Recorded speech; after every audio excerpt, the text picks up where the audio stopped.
Hello students, welcome to Paragon classes.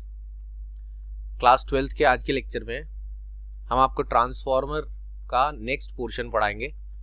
Transformer का principal, construction and working आपने पढ़ लिया था। अब ट्रांसफार्मर में एक छोटा सा पार्ट और है जिसके ऊपर भी क्वेश्चन आ सकता है, तो हम उस छोटे से पोर्शन को आपको दिखाते हैं। तो ये आपके सामने है ट्रांसफार्मर का नेक्स्ट एक छोटा सा पोर्शन। अब तक आपने कंस्ट्रक्शन, प्रिंसिपल, वर्किंग, फॉर्मूला वगैरह पढ़ा और आपने पढ़ा कि ट्रांसफार्मर पावर को ट्रांसफॉर्म करता है, यानी ट्रांसफार्मर में यहां पर जो पावर दी जाती है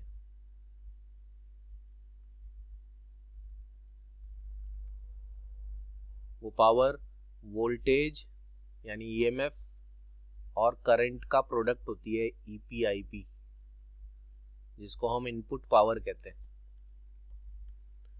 और यहां से जो हमें पावर मिलती है वो प्रोडक्ट होती है यहाँ वाले करंट और यहाँ वाले ईएमएफ का। ये पी फॉर प्राइमरी कॉइल का वोल्टेज इनटू प्राइमरी कॉइल का करंट, और ये सेकेंडरी कॉइल का वोल्टेज या ईएमएफ इनटू सेकेंडरी कॉइल का करंट।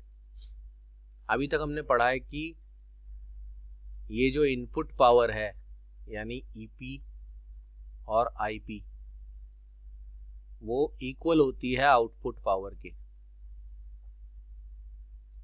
यानी इन दोनों का प्रोडक्ट कांस्टेंट रहता है। अगर high voltage at low current है तो वो low voltage at high current बन जाएगा एंड वाइस वर्सा।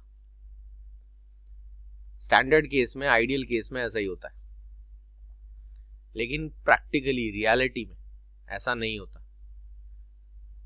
जब इधर से यानी प्राइमरी कॉइल से पावर सेकेंडरी कॉइल में ट्रांसफॉर्म होती है तो पावर कभी भी सेम नहीं होती, क्योंकि ट्रांसफार्मर में पावर को प्राइमरी से सेकेंडरी में भेजने के समय एनर्जी का लॉस हो जाता है, और वो एनर्जी का लॉस होने की वजह से हमेशा आउटपुट जो पावर होती है वो लेस देन होती है इनपुट पावर के, यानी एग्जैक्टली उतना ही इक्वल पावर हमको आउटपुट में ये जो है ये नहीं मिलता है, कम पावर मिलता है इनपुट से। तो ऐसा क्यों होता है वो आपको यहाँ पर सिखाया जाता है, the reasons behind this loss. तो इसको हम कहते हैं एनर्जी लॉसेज इन ट्रांसफार्मर। अब यहाँ लिखा है इन प्रैक्टिस, यानी practically a number of types of energy losses occur in a transformer due to which the efficiency of a practical transformer is never 100%। तो इन प्रैक्टिस का मतलब हो गया कि रियलिटी में जब हम ट्रांसफार्मर यूज करते हैं, a number of types of energy losses occur in a transformer. ये लॉस एक वजह से नहीं होता, 4-5 वजह होती हैं, 4-5 रीजंस होते हैं, जिसकी वजह से efficiency of a real transformer is never 100%। इस एफिशिएंसी के बारे में हम बात करेंगे बाद में कि एफिशिएंसी क्यों वर्ड यूज किया गया है। फिलहाल इसको हम अभी डिस्कस नहीं कर रहे, लेकिन फिलहाल हम ये डिस्कस कर रहे हैं कि आउटपुट जो हमें मिल रहा है, दिस इज आउटपुट।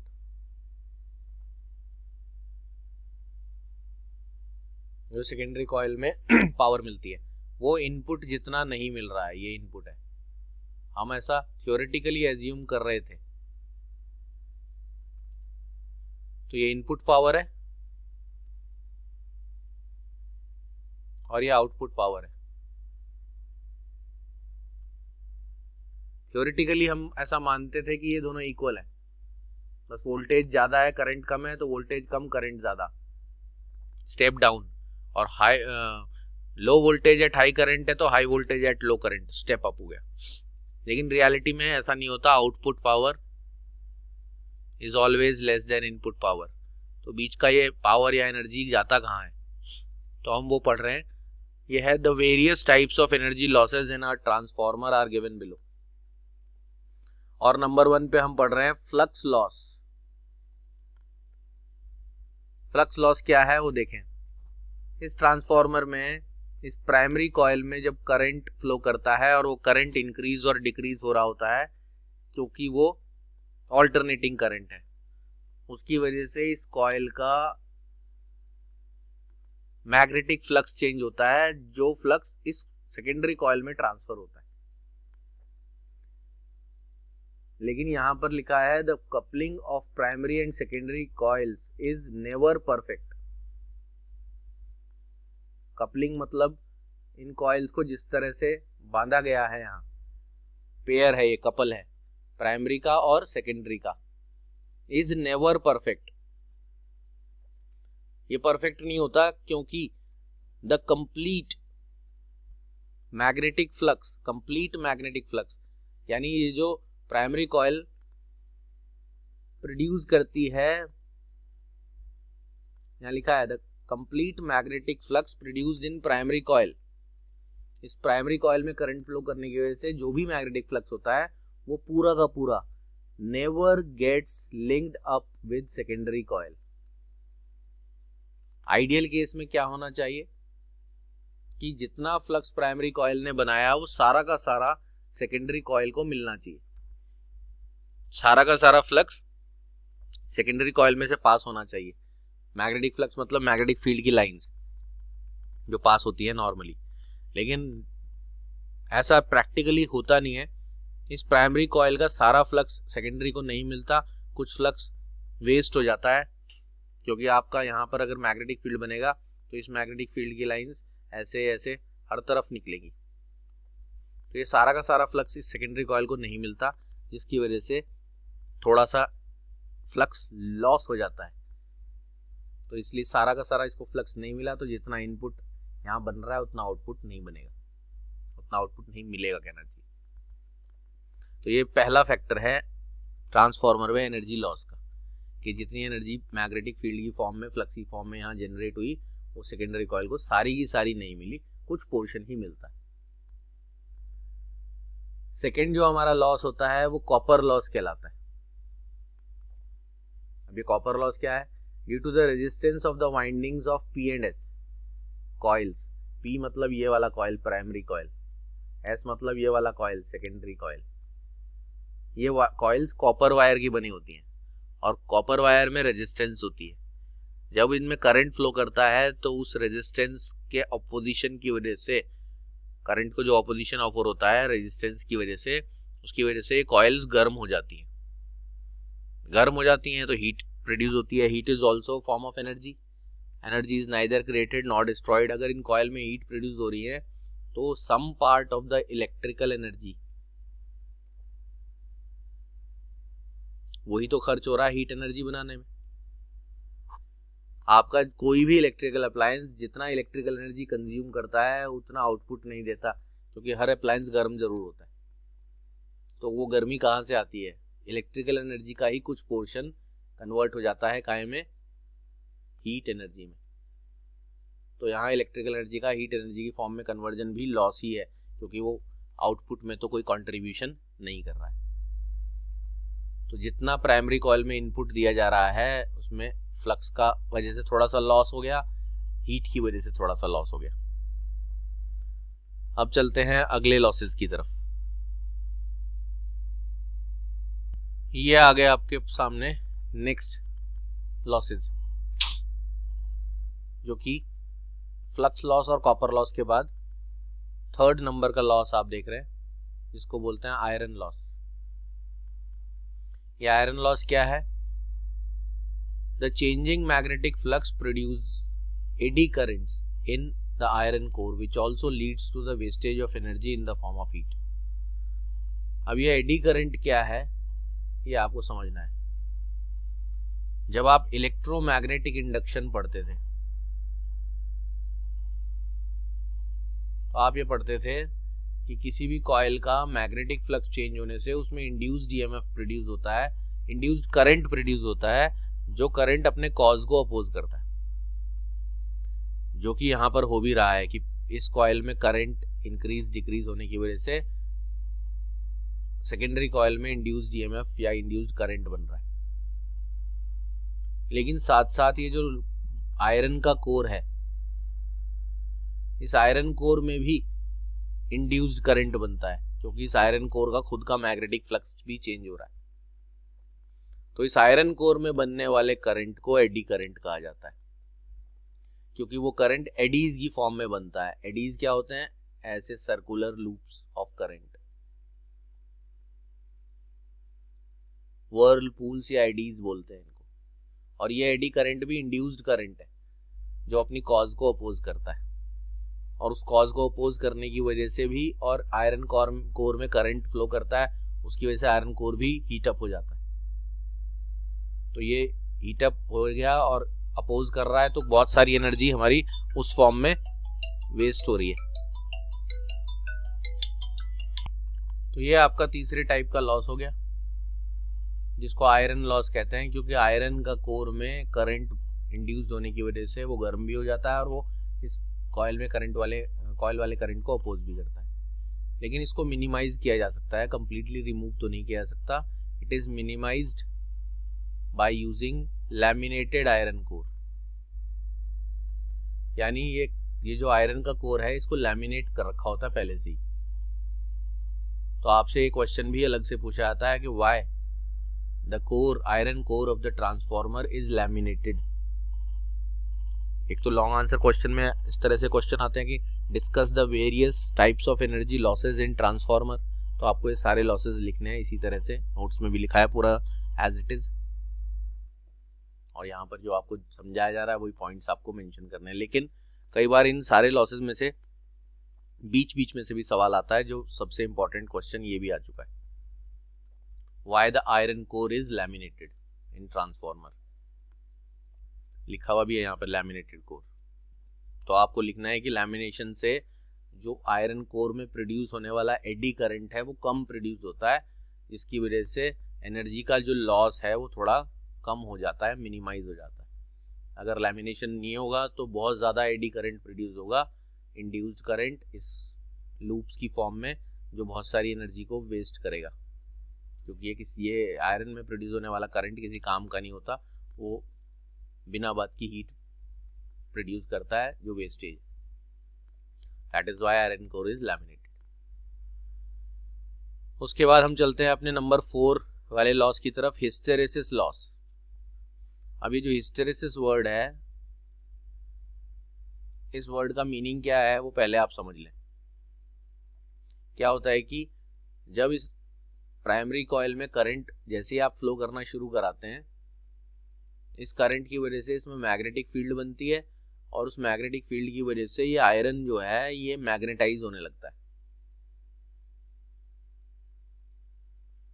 लेकिन ये करंट कांस्टेंट नहीं रहता और इसका डायरेक्शन बार बार ऑपोजिट होता रहता है।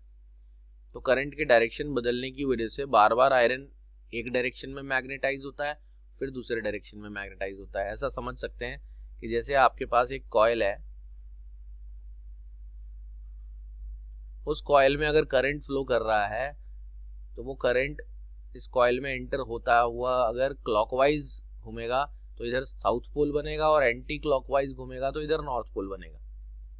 लेकिन अगर आपने इस कॉइल को ऑल्टरनेटिंग करंट दिया तो वो ऑल्टरनेटिंग करंट इन दो टर्मिनल से कभी ए से बी तक जाएगा और फिर कभी बी से ए तक आएगा, यानी करंट की डायरेक्शन बार बार चेंज होती रहेगी after fixed interval of time. Alternating current की यही डेफिनेशन होती है, यही प्रॉपर्टी होती है। तो उसकी वजह से ये पोल भी बार बार चेंज होते रहेंगे, और इस कॉइल के अंदर जो आप सब्सटेंस रखोगे वो भी बार बार कभी मैग्नेटाइज होगा, फिर दूसरे डायरेक्शन में मैग्नेटाइज होगा, फिर तो करंट के डायरेक्शन चेंज होने की वजह से वो बार बार मैग्नेटाइज और डीमैग्नेटाइज होता है।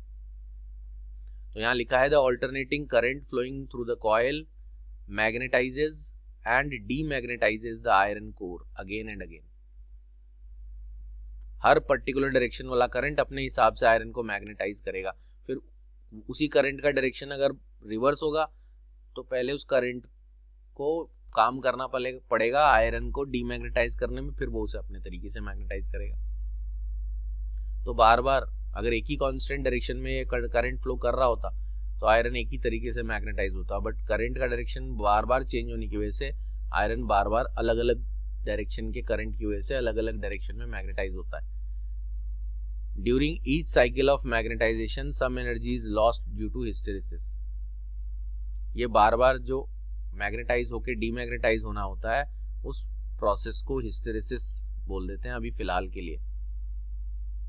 हिस्टेरिसिस का वैसे मतलब होता है कमिंग लेट, यानी जितनी स्पीड से मैग्नेटाइज होता है डीमैग्नेटाइज होते हुए करंट को एक्स्ट्रा वर्क करना पड़ता है उसको दोबारा मैग्नेटाइज करने में। तो इस दौरान बार बार उसके मैग्नेटाइज और डीमैग्नेटाइज होने से बहुत सारी एनर्जी लॉस होती है। अब इसमें एक खास बात यह है कि ये जो कोर है ये जानबूझकर सॉफ्ट आयरन का लिया है, क्योंकि सॉफ्ट आयरन को फिर भी उतना एनर्जी वेस्ट नहीं करना पड़ता डीमैग्नेटाइज और मैग्नेटाइज होने के लिए बार बार। अगर ये जो कोर है ये आयरन के बजाय स्टील या किसी और मटेरियल का लेंगे तो उसको मैग्नेटाइज और डीमैग्नेटाइज करने के लिए और ज्यादा एनर्जी खर्च होगी, यानी वेस्टेज और ज्यादा होगी। तो वेस्टेज कम होने की वजह से सॉफ्ट आयरन का कोर लिया जाता है। ये क्वेश्चन भी अलग से पूछ लिया जाता है, why the core of the transformer is made up of soft iron. तो आपको लिखना है कि the soft iron easily magnetises and demagnetises, due to which the loss of energy due to this hysteresis can be minimised. ये लिखा है this loss can be minimised by selecting the material of core which has a narrow hysteresis loop. Hysteresis loop narrow उसी substance का होता है जिसको magnetise और demagnetise करना आसान है और जो कि आयरन का ऐसे ही रहता है। फिफ्थ नंबर का जो हमारा लॉस है लास्ट वो है हमिंग लॉस। अब आप ये हमिंग लॉस को एक्सपीरियंस करना चाहो तो विंटर्स में खास तौर से लेट नाइट, विंटर इसलिए बोल रहा हूँ उस समय सन्नाटा रहता है, फैंस इलेक्ट्रिकल अप्लायंसेज एसी वेसी सब बंद रहते हैं तो ज़्यादा सन्नाटा रहता है विंटर्स में। समर्स में अगर आप लेट नाइट भी निकलोगे तो सड़क पे आपको इतना सन्नाटा ज़्यादा मिलेगा नहीं। तो विंटर्स में लेट नाइट अगर आप निकले और किसी ट्रांसफार्मर के बगल से गुजरे हैं तो आपको एक हमिंग साउंड सारे जानते हैं, जैसे एक हमिंग बर्ड होता है उसका नाम ही इसीलिए रखता है, उसके जो विंग्स है उसमें से फ्लाई करते हुए साउंड निकलती है। और जैसे कोई मॉस्किटो वगैरह मच्छर वो आपके कान के पास आके जो साउंड करता है वो हमिंग साउंड होती है। आपको वैसी एक साउंड ट्रांसफार्मर के बहुत नज़दीक तो नहीं जाना पड़ेगा लेकिन काफ़ी अच्छे रीजनेबल डिस्टेंस से सुनाई देगी। और वो क्यों होती है? Due to the flow of alternating current the core of the transformer starts vibrating. इस ऑल्टरनेटिंग करंट के बार बार इंक्रीज डिक्रीज होने से और डायरेक्शन चेंज होने की वजह से ये ट्रांसफार्मर का कोर है ये भी हल्का सा वाइब्रेट करना शुरू कर देता है, क्योंकि आपको बताया था ऑल्टरनेटिंग करंट जो है वो बार बार इंक्रीज डिक्रीज होता रहता है।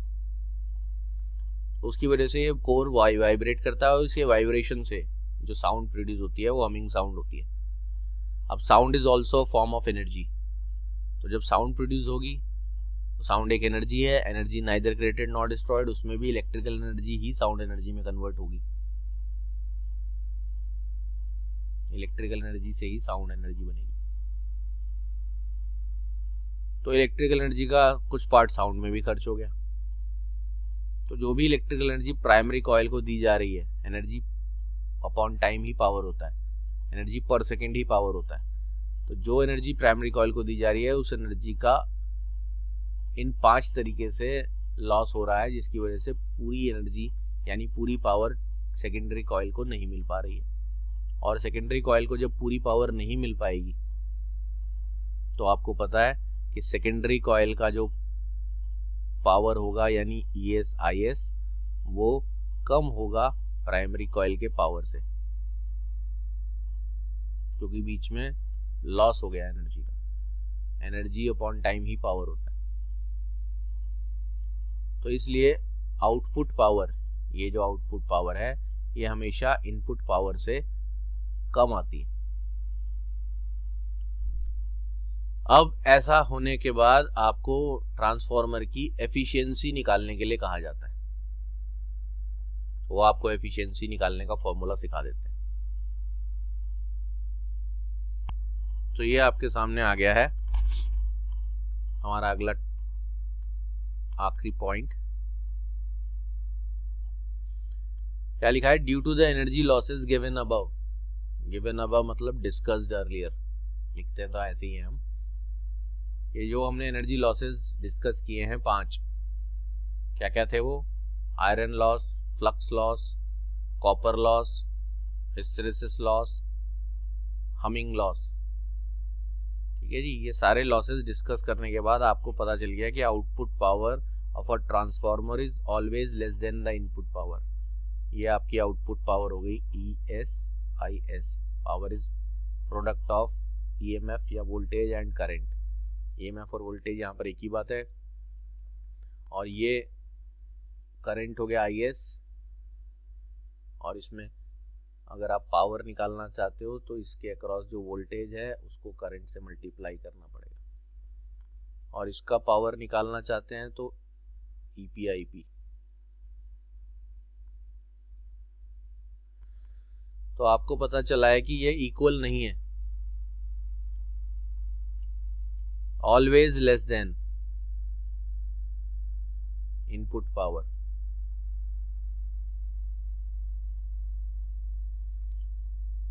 अगर ये दोनों इक्वल होते हैं तो ट्रांसफार्मर की एफिशिएंसी हमेशा 100% होती। हर उस अप्लायंस या मशीन की एफिशिएंसी 100% होती है जिसमें जितना इनपुट दें उतना ही आउटपुट मिलता है। लेकिन यहाँ ऐसा नहीं हो रहा है प्रैक्टिकली, तो आपको ट्रांसफार्मर की एफिशिएंसी निकालनी पड़ सकती है। उसके लिए आपको फॉर्मूला सिखाया जा रहा है। यह है आपका formula. The efficiency of transformer is given by, ये इस तरह से बनता है सिंबल एफिशिएंसी का, ग्रीक अल्फाबेट है eta. Output power upon input power into 100। किसी भी दुनिया की किसी भी मशीन की, किसी भी इंस्ट्रूमेंट की, किसी भी चीज की एफिशिएंसी निकालनी हो, how much efficient is it, तो हमेशा आउटपुट अपॉन इनपुट इनटू 100 करना है। तो जब आप इस फॉर्मूले को यूज करेंगे यहाँ, तो आप ऐसा लिख सकते हैं eta is equal to output power, वो ये है, डिवाइडेड बाय इनपुट पावर, वो ये है, इनटू 100। परसेंटेज में आ जाएगा। इसको ट्रांसफार्मर को न्यूमेरिकल्स अगर देते हैं उसके बारे में, तो आपको दो बातें होंगी। या तो आपको क्वेश्चन में मेंशन करेगा कि ट्रांसफार्मर आइडियल केस में लिया जा रहा है, 100% एफिशिएंसी है। ऐसे केस में फॉर आइडियल ट्रांसफार्मर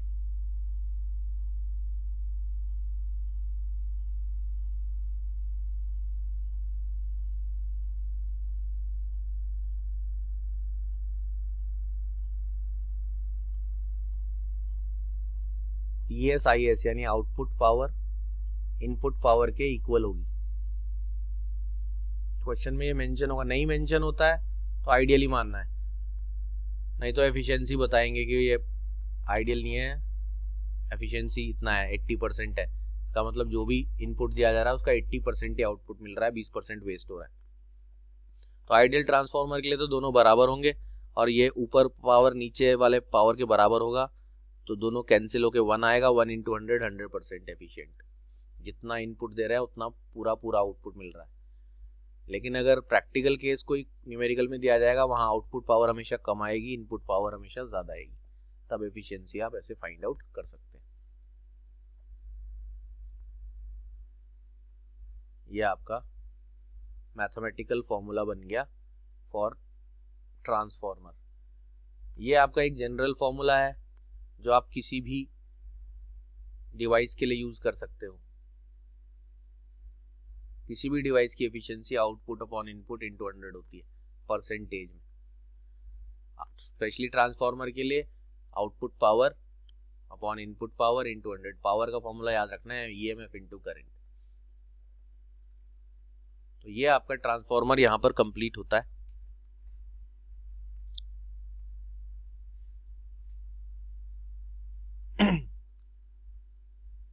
अब आपको इस चैप्टर में एक टॉपिक और छोटा सा करवाया जाएगा, वो टॉपिक आपको नेक्स्ट लेक्चर में दिखा दिया जाएगा। फिर हम ऑप्टिक्स आपकी शुरू करवाते हैं, ये ऑल्टरनेटिंग करंट चैप्टर फिनिश हो जाएगा। तो मिलते हैं नेक्स्ट लेक्चर में, तब तक के लिए goodbye and take care.